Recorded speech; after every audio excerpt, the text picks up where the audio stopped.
జై జగన్నాథ్.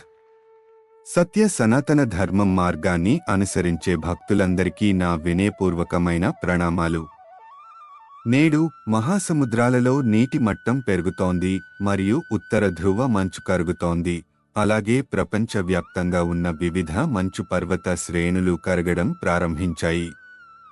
ఉదాహరణకు, ఇటీవల అమెరికాలోని వివిధ అద్భుతమైన మంచు పర్వతాలు లేదా హిమాలయ శ్రేణులు సూర్యుడి నుండి వచ్చే విపరీతమైన వేడి తరంగాల కారణంగా మంచు పొరలు క్షీణించడం ప్రారంభించాయి. ఈ సందర్భంలో గొప్ప ఋషి అచ్యుతానంద ఈ దృగ్విషయాన్ని సుమారు 500 సంవత్సరాల క్రితం తన పవిత్ర గ్రంథాలలో భవిష్య మాలికలో పొందుపరిచారు. ఒడియా భాషలో వ్రాసిన ఆ పంక్తులు కోట్ చేయబడ్డాయి. ଅଛଇ ବରଫଗଡ଼ ఉత్తర మెరురే తరళివ ధీరే ధీరే సూర్య రశ్మి. అర్థం, అధిక ఉష్ణోగ్రతల కారణంగా ఉత్తర ధ్రువ ప్రాంతం నుండి మంచు పర్వతాలు కరగడం ప్రారంభిస్తాయి. ఈ దృగ్విషయం ప్రపంచవ్యాప్తంగా సంభవిస్తుంది. ఇది ఆ పర్వతాల మంచు పొరల క్షీణతను సృష్టిస్తుంది మరియు వరుసగా సముద్రాల నీటి మట్టం పెరుగుదలకు కారణమవుతుంది. ఈ విషయంలో గొప్ప ఋషి అచ్యుతానంద భవిష్య మాలికలో చెక్కారు. ఎండ వేడిమి రోజురోజుకు విపరీతంగా పెరుగుతోంది మరియు ఇది ఇటీవలి భవిష్యత్తులో మరింత తీవ్రంగా ఉంటుంది. మహాజ్ఞాని అచ్యుతానంద లిఖించారు, రౌద్ర తాపే జేతే బేలే మేదిని జలిబా. దీని అర్థం, సౌర ఉష్ణోగ్రత గరిష్టంగా ఉంటుంది మరియు అది అడవి మంటలు, గృహాల మంటలు, జంతువుల ఆవాసాలకు మంటలు కలిగిస్తుంది. తత్ఫలితంగా ప్రపంచవ్యాప్తంగా కరువు ఉంటుంది. నీటి కొరత ఏర్పడుతుంది మరియు మానవజాతి దాని మనుగడ కోసం పోరాడుతుంది. సౌర ఉష్ణోగ్రత తీవ్రతరం అవుతుంది మరియు మంట ఏర్పడుతుంది. ఋషి అచ్యుతానంద చెప్పినట్లుగా రౌద్ర తాపే జేతే బేలే మేదిని జలిబా.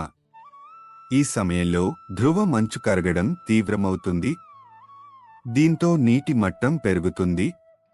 దీనిని ప్రస్తావిస్తూ గొప్ప జ్ఞాని అచ్యుతానంద రాశారు, ఆ బహిబ పనిర సుయే సముద్రకు పౌనా. అంటే ఉత్తర ధ్రువ మంచు కరిగిన నీరు సముద్రంలో సేకరిస్తుంది. అది ఏ మహాసముద్రం అని కూడా పేర్కొన్నాడు. అట్లాంటిక్ ప్రపంచంలోనే అతిపెద్ద సముద్రం. అంటే అట్లాంటిక్ మహాసముద్రంలో నీటి మట్టం కొలతకు మించి విపరీతంగా పెరుగుతుంది. ఇది 500 సంవత్సరాల క్రితం అచ్యుతానంద ఋషిచే వ్రాయబడింది. ఆ తర్వాత ఏం జరుగుతుంది?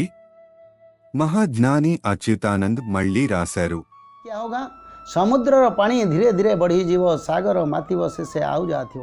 యుఎస్ఏ, చైనా, ఇండోనేషియా, థాయిలాండ్ మరియు జపాన్ వంటి తీర దేశాలలో నీటి మట్టం పెరగడం వల్ల కలిగే వినాశనాన్ని ఇది వివరిస్తుంది. ఈ దేశాలు నీటి ద్వారా కూల్చివేయబడతాయి. లోని అనేక ప్రాంతాలు నీటి అడుగున విలీనం కానున్నాయి. Indonesia, Thailand, China, Japan, Singapore వంటి దేశాలు కూడా నీటిలో పూర్తిగా మునిగిపోతాయి. ఈ విషయంలో గొప్ప ఋషి అచ్యుతానంద మళ్లీ భవిష్య మాలికలో ఇలా చెక్కారు, అనౌ అనౌ కన్హు జలమాదిజిబా మతిర లక్ష పూత ఉపరే రహిబా. అంటే మహాసముద్రపు నీటి మట్టం తగినంతగా 1,00,000 అడుగులు గణనీయంగా పెరుగుతుంది. దీని ఫలితంగా తీవ్రమైన వరదలు ఏర్పడి మానవజాతి మరియు వారి ఆస్తులు తీవ్రంగా నష్టపోతాయి. అందువల్ల ప్రపంచంలోని అనేక దేశాలు తీవ్ర ఆకస్మిక వరదల కారణంగా నాశనమై చివరికి నీటిలో మునిగిపోతాయి. ప్రత్యేకంగా యుఎస్ఏ యొక్క 70% భూమి నీటిలో మునిగిపోతుంది. దీనికి సంబంధించి గొప్ప ఋషి అచ్యుతానంద మళ్లీ తన గ్రంథంలో చెక్కారు, సృష్టిర కర్త ప్రభు జగత్పతి జన భారత భూమిరే కరివే వైకుంఠ స్థాపనం. మరోసారి అతను ఈ విధంగా వివరించాడు, భగవాన్ కల్కి ధర్మాన్ని పునఃస్థాపించడానికి మరియు యుద్ధంలో భారతదేశాన్ని మరియు దాని ప్రజలను రక్షించడానికి ఇప్పటికే జన్మించాడు. తర్వాత వాస్తవాన్ని కూడా వివరించాడు. భూగోళర స్థితి బడ విచిత్ర తు జాణ భారత రహి వచ్చి సర్వ ఊర్ధరే పుణ. దీని అర్థం, కల్కి దేవ్ దయతో భారతదేశం భౌగోళికంగా మరియు ఆధ్యాత్మికంగా ప్రపంచంలో అగ్రస్థానంలో ఉంటుంది మరియు నీటి విపత్తు భారతదేశంపై ఎటువంటి ప్రభావం చూపదు. అందువల్ల భారతదేశం మరియు ప్రపంచవ్యాప్తంగా ఉన్న భక్తులందరూ కల్కి భగవంతుని దివ్య ఆశ్రయంలో ఉండి భవిష్య మాలికను హృదయపూర్వకంగా అనుసరిస్తే వారు వినాశకరమైన ఆకస్మిక వరదల నుండి రక్షించబడతారు. అయితే మిగిలిన ప్రపంచం ఖచ్చితమైన సంక్షోభంలోకి వెళుతుంది.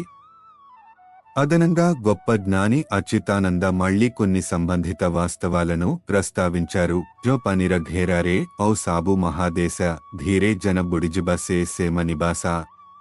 దీనర్థం ప్రపంచంలోని 7 ఖండాలు ఆకస్మిక వరదల వల్ల 60 నుంచి 70% నష్టాన్ని చవిచూస్తాయి మరియు కొట్టుకుపోతాయి.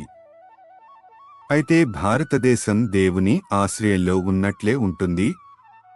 కానీ పెద్ద స్మారక కట్టడాలు, ఆకాశహర్మ్యాలు, ఎత్తైన టవర్లు మరియు వివిధ ప్రకృతి దృశ్యాలు, పర్వతాలు, నదులు మరియు అడవులు సముద్రపు నీటిలో మునిగిపోతాయి. మరోవైపు ఈ విపత్తు నుండి భారతదేశం నిలబడుతుందని మరియు భారతదేశ ప్రజలు నిస్సహాయంగా ఉంటారని కూడా మాలికలో ప్రసంగించారు. చోరీ మరియు దోపిడీ, నేరాలు, జంతువధ మొదలైన నేరాలను విడిచిపెట్టిన మన సనాతన జీవన విధానాన్ని మనం పునరుద్ధరించుకోవాలి.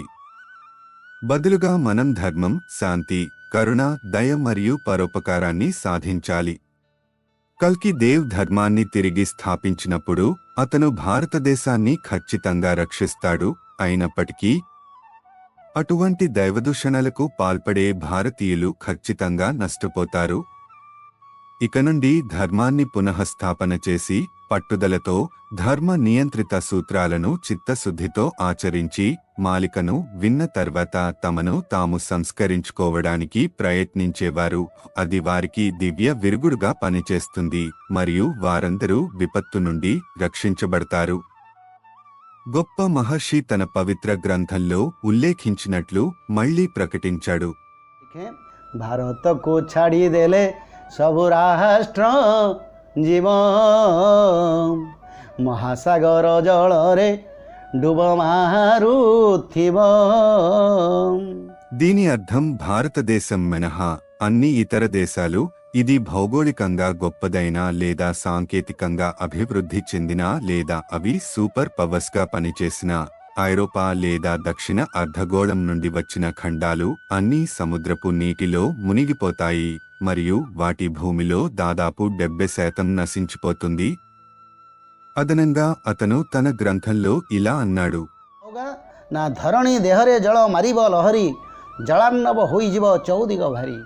అంటే తూర్పు, పడమర, ఉత్తరం మరియు దక్షిణం 4 దిక్కులలోనూ సముద్రపు నీరు మాత్రమే కనిపిస్తుంది మరియు ఆ క్షణంలో భారతదేశం 7 మహాసముద్రాల మధ్యలో తామర పువ్వులా వికసిస్తుంది. భారతదేశం కల్కి దేవ్ యొక్క దైవిక ఆశ్రయంలో ఉంటుంది మరియు చివరికి భక్తులు విపత్తుల నుండి రక్షించబడతారు. ఆ తరువాత అతను సర్వోన్నత దేవుడు భారతదేశ భూమిపై స్వర్గం వైకుంఠ్ను స్థాపించి దానిని మానవాళికి ధర్మ రాజ్యంగా సంరక్షిస్తాడు. అంతేకాకుండా ప్రపంచవ్యాప్తంగా ఉన్న తన భక్తులందరికీ వారి జీవితాలలో ఆనందం, శాంతి మరియు శ్రేయస్సును నిలుపుకోవాలని ఆయన హామీ ఇస్తారు. తద్వారా వారు తన ధర్మ రాజ్యంలో నివసించడానికి వీలు కల్పిస్తారు. మాలిక భారతదేశం లేదా ఒడిశా ప్రజల కోసం మాత్రమే వ్రాయబడిందని నేను చెప్పడం లేదు. అంతేకాకుండా ఇది మొత్తం ప్రపంచం మరియు ప్రపంచవ్యాప్తంగా ఉన్న అన్ని దేశాల అభ్యున్నతి కోసం. భవిష్య మాలిక ప్రకారం యుఎస్ఏ, యూకే, జపాన్ మరియు జర్మనీ వంటి అనేక అభివృద్ధి చెందిన దేశాలు ప్రవచించబడ్డాయి.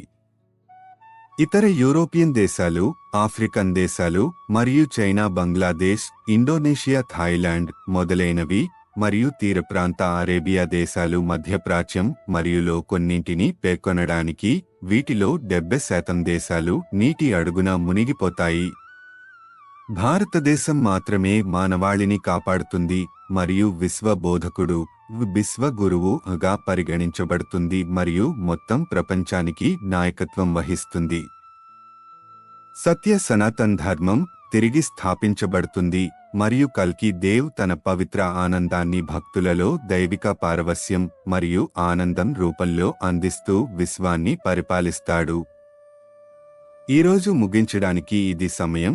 మేము మా రాబోయే ఎపిసోడ్లలో ఇక్కడి నుండి పునఃప్రారంభిస్తాము. జై జగన్నాథ్.